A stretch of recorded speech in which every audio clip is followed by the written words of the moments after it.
So,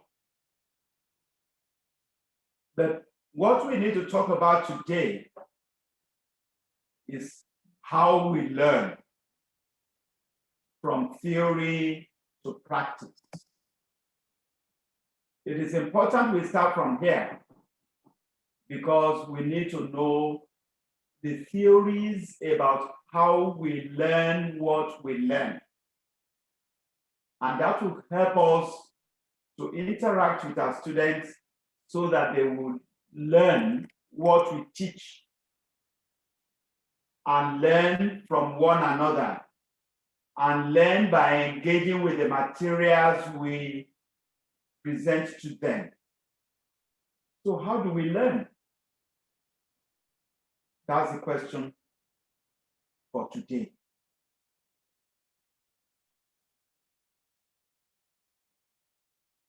Tell me, and I'll forget.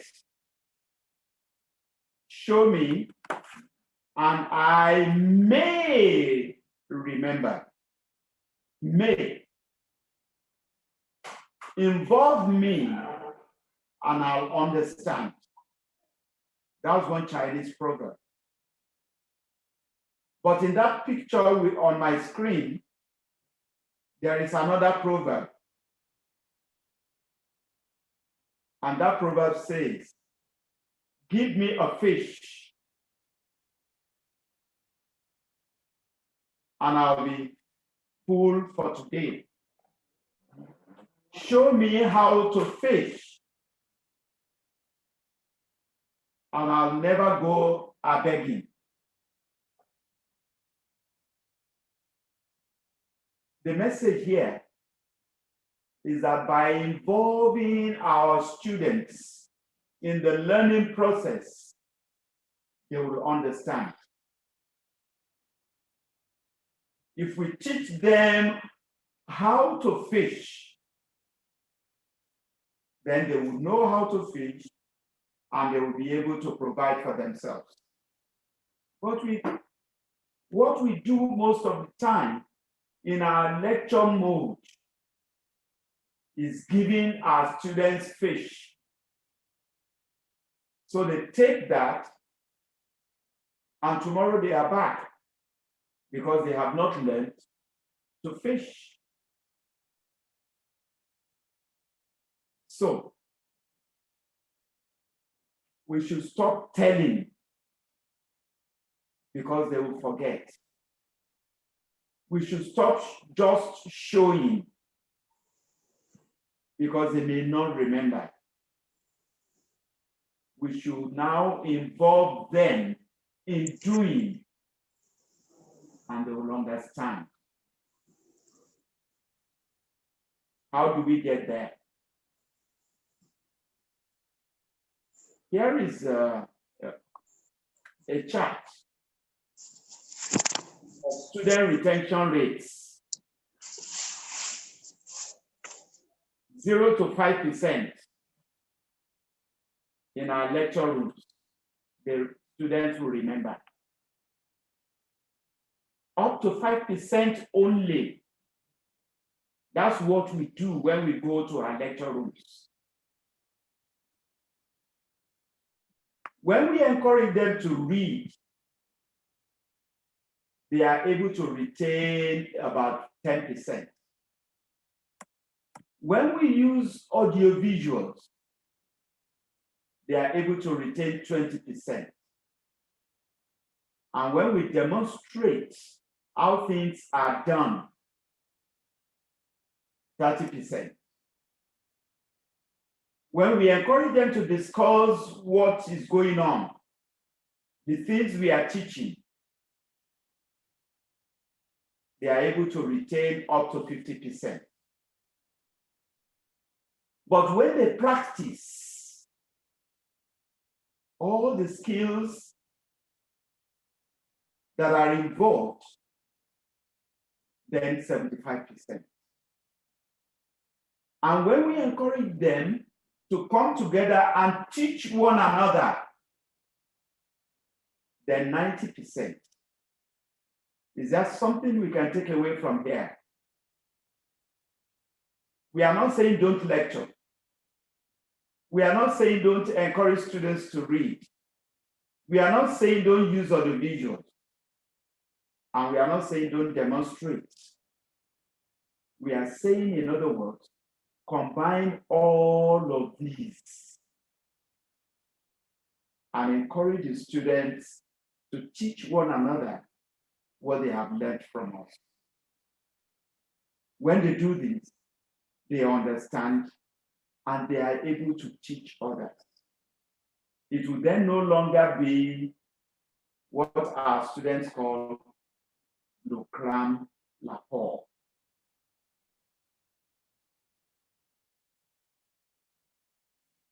And what are the theories that have influenced our teaching over the years? The first is behaviorism, the one that talks about drills. Repeat after me 10 times. Write this 100 times. It's a drill. They will be able to repeat. They will learn some things through drills, but they will never be able to go to a higher level of understanding. And that's the problem with behaviorism. Those of us who are in education,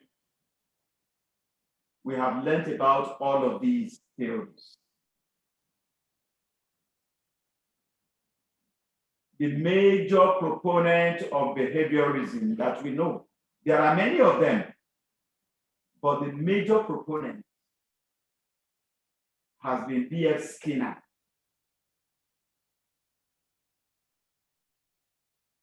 Theorists criticized behaviorism and went on to say there are biological bases for our understanding.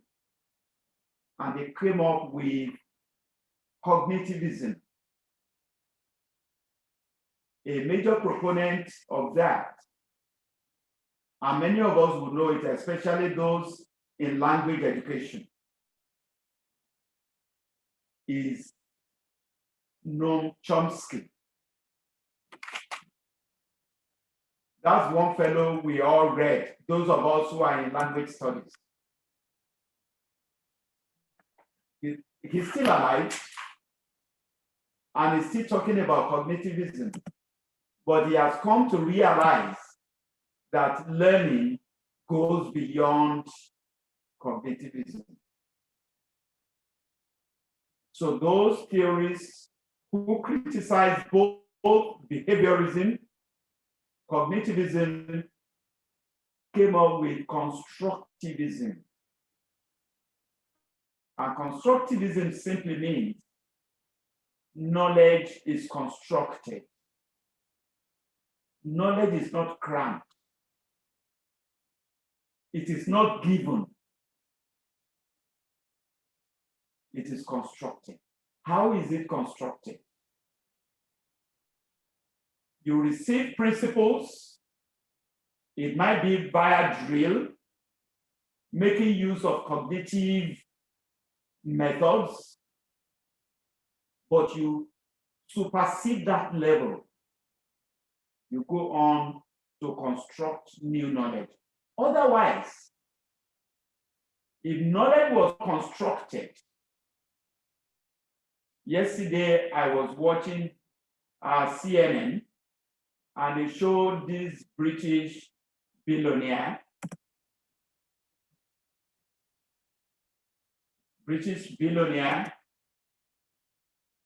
Richard Branson, who went into space. It is technology that took us there. It is current knowledge that has taken us to that level.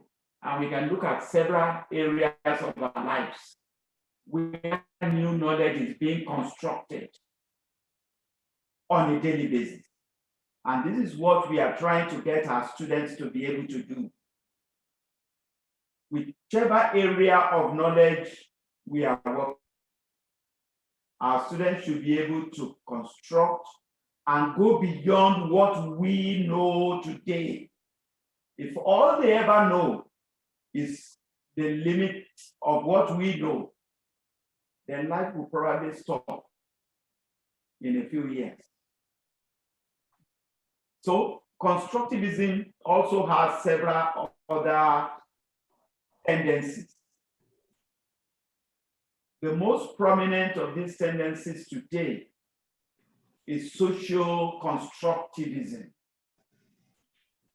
where they emphasize that learning takes place in a social space.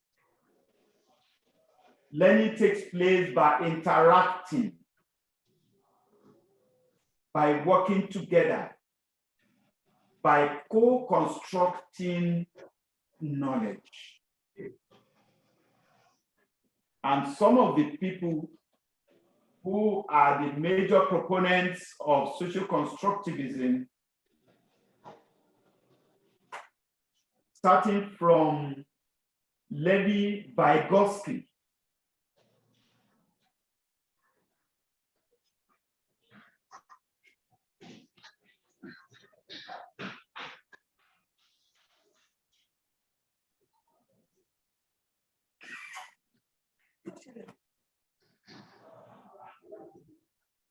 are you on?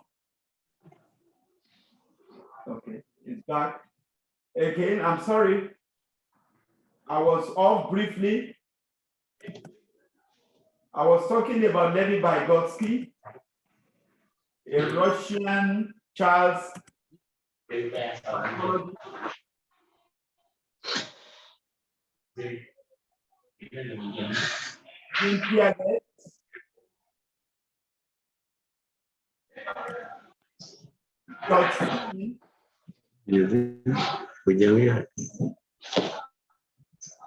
Lave and Benga.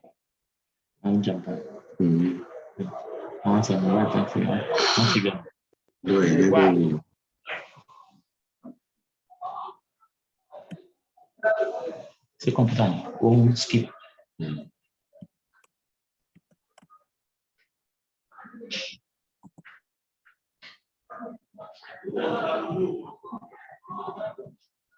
C'est un network. Again, sorry, network problem.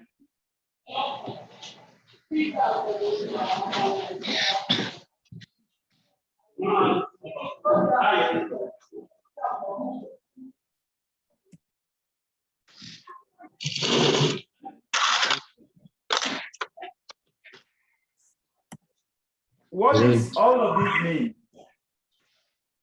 Social constructivism. Did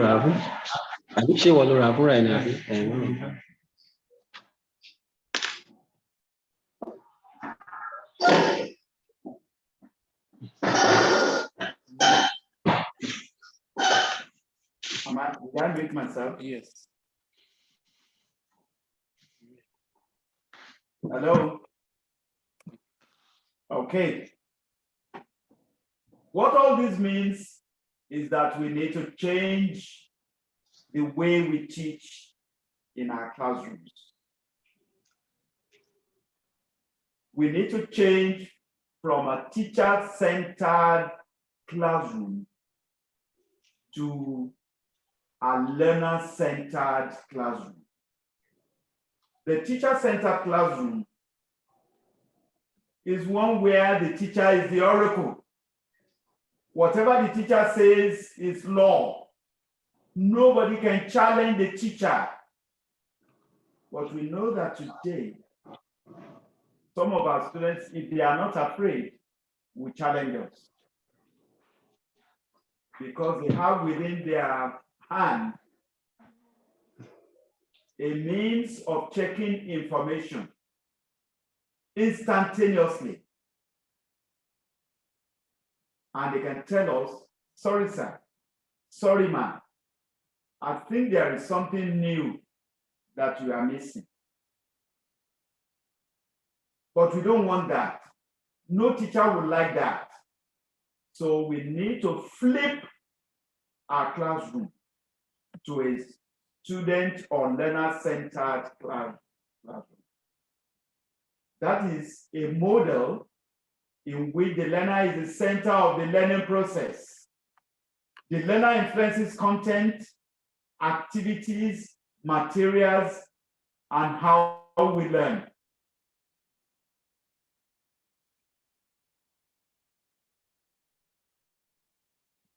The instructor or the teacher or the lecturer, depending on what you want to call yourself, provide learners with opportunities to learn independently and from one another. The instructor coaches them in the skills that enables them to learn effectively.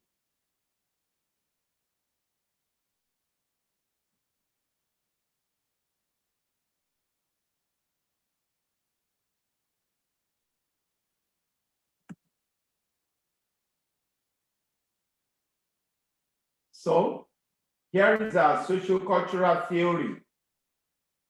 And here is Lev Vygotsky, a child psychologist who lived between 1896 and 1934. That sounds a little bit queer. That somebody who lived in the early 20th century is influencing the theory of learning today. The reason is that because he was born in the old Soviet Union, his writing was not available to the West until 1978, when his book was translated into English.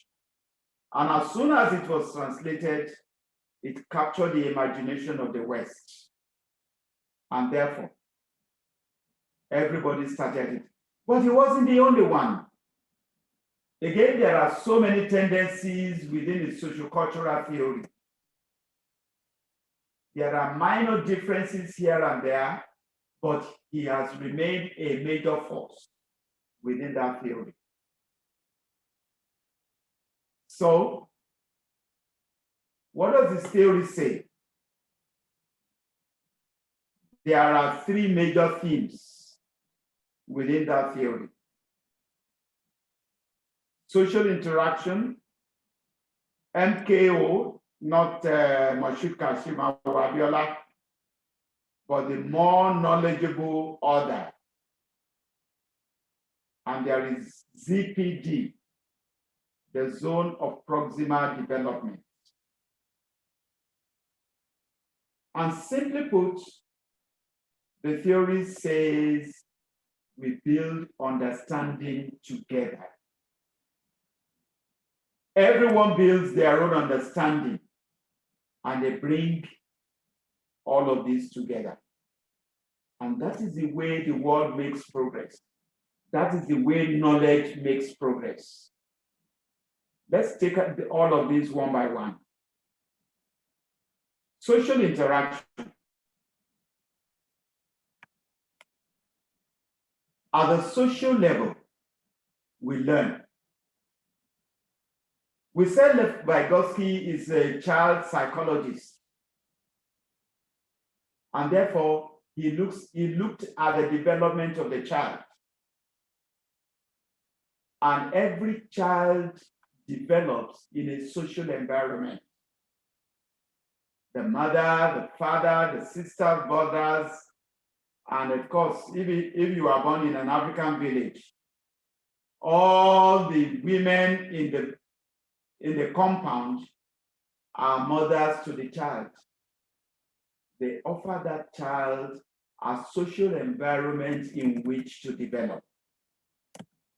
But the child goes on to develop personal, individual levels of understanding. Although both levels are fueled by curiosity and need to develop new understanding. That's what we mean by social interaction.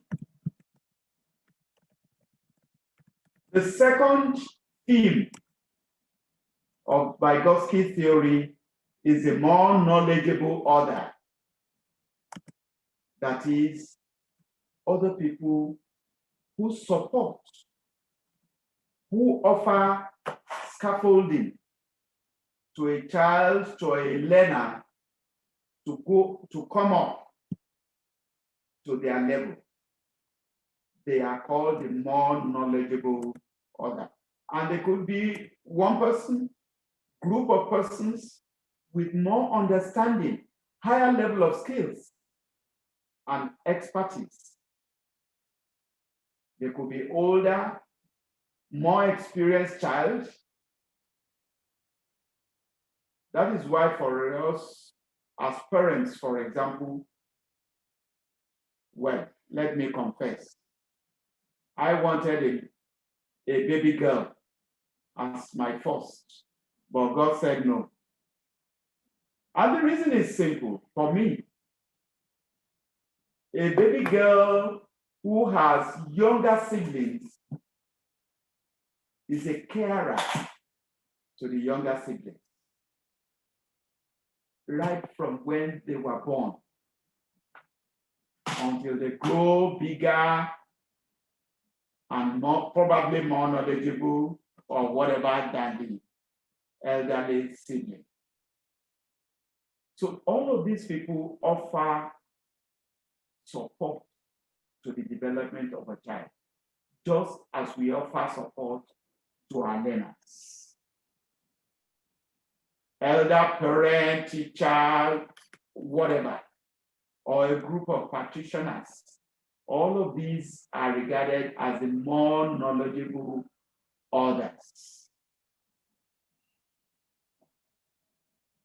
Then the zone of proximal development.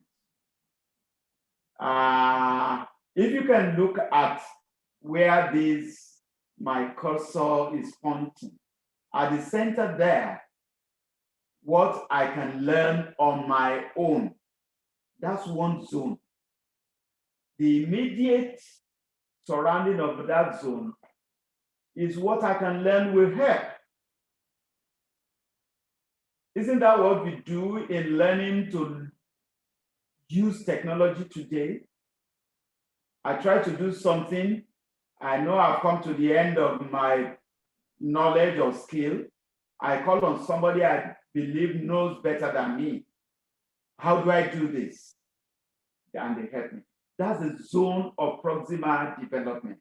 And it is a difference between the point a child is and can attain on their own independently.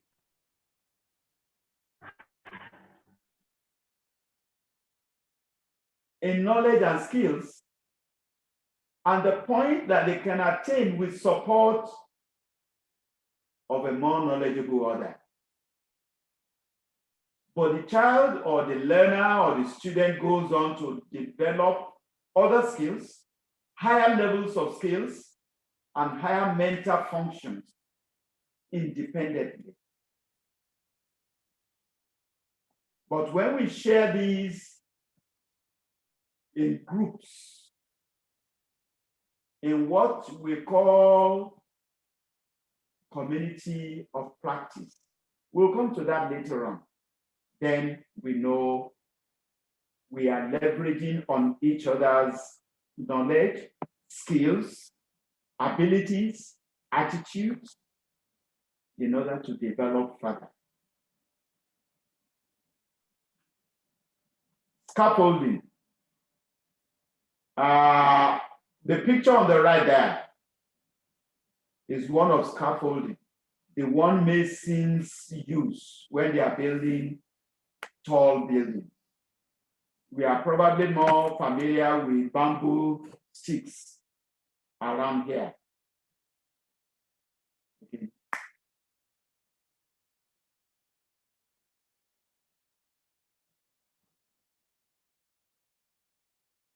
Hello? Can anybody hear me? I can, We yes. can hear you. We can hear you. Okay. I couldn't hear myself anymore. No, So we I was can hear afraid. you. Okay, We so can hear you. that's scaffolding.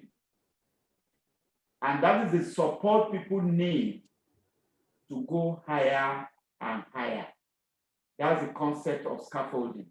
And that is what All right, we we can. to our students, to other learners.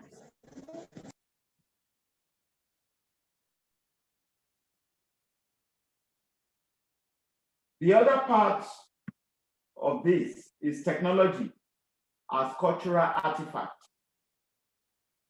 Today, technology is a cultural creation. And it also came about from development of knowledge, from development of skills. So today, digital technology as a cultural product helps us to develop in the zone of proximal development and in the actualization of these for our learners. Technology helps with scaffolding as well by communication. Right now we are communicating. Right now we may not necessarily be collaborating, but in the activities that follow on this module, we will be collaborating. We will be interacting. I'm not sure we are going to have opportunity for simulation, but that also comes with digital technology.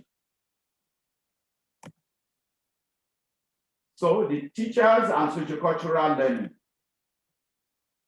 what are we expected to do? We are expected to flip our classroom from the teacher-dominated classroom, teacher-centered classroom, teacher as oracle classroom, to one where the learner is at the center of all activities. We need to create new learning spaces. Where we are now is a new learning space. Zoom is a new learning space. Google Meet is a new learning space. Google Classrooms are learning spaces. And we can make use of these in addition to our physical face-to-face classroom. And foster students' involvement in the learning process. Use projects that require students to go on and learn hands-on involvement. We do this on one of our courses extensively. We set up a project. We agree with our students what the topic of that project will be. The students form groups. They go out to carry out investigations. They meet experts, ordinary people who know more than they do, and they learn from them. And they come back and write a report. They make presentations. They meet in groups. They make decisions. They reach agreements. They negotiate meaning and everything they want to do. Through this process, we know that our students are learning far much more than we can teach them in the classroom. We've created extensive spaces for them. Meeting in groups is a learning space. Using any of the applications, apps, as we call them, tools, as we know them, those are also learning spaces. When they go out to meet experts or to meet market women who are experts in their own trade as well, they are learning from them. They are learning to negotiate. This is what social constructivism is about. So we use real life experts for authentic situations. We must not, however, forget that we must align our assessment with the learning process. If we teach in the classroom and we ask questions and students write, that may be aligned. If we use online modes of learning and we still ask our students to come to the classroom to write, that's not aligned. All of these, of course, are separate topics on their own, which we can explore. And then students and sociocultural learning. This says that students are involved from get-go. Even in negotiating the topics, we know the curriculum given to us. We are not asking that we change the curriculum, but how we learn each topic in the curriculum, what materials we use in the curriculum, what processes we use in the, for each topic in the curriculum. All of these can be negotiated with our students. Students learn from one another in pairs, in groups. We can ask them to create a community of learning, a community of practice. Students learn in communities, in the classroom, outside the classroom. Students leverage technology affordances in the process. Students working together come to create cultural artifacts of their own. All of this can be achieved. If we take a look at what we have in the picture on the left, you see students coming together and they are creating. This is where you know some students are gifted, they are artistic, they are technical, and you rely on them to come together to create their own artifacts. And now committees of practice. Wenger and Lave, Wenger and trainer. Actually, Wenger, trainer, are husband and wife.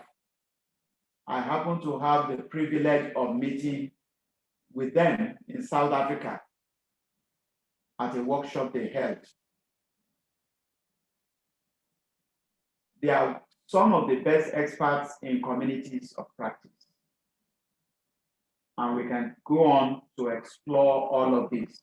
Please, as we mention all of this, go ahead and search for additional information. We can talk about everything here. I'm just going through. So Wenger and Lave and trainer have come up with these three. The domain, area of shared interests and key issues. As we are today, we work within a domain. We have shared interests.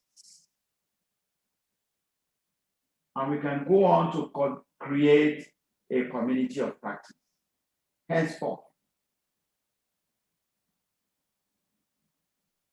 we have this community where we build relationships through our discussion. What we are doing now, through the activities we'll be carrying out throughout this week, throughout the 8 weeks of this modular course, we are working within a community. And we have a practice, and that is the body of knowledge on integrating technology into our teaching.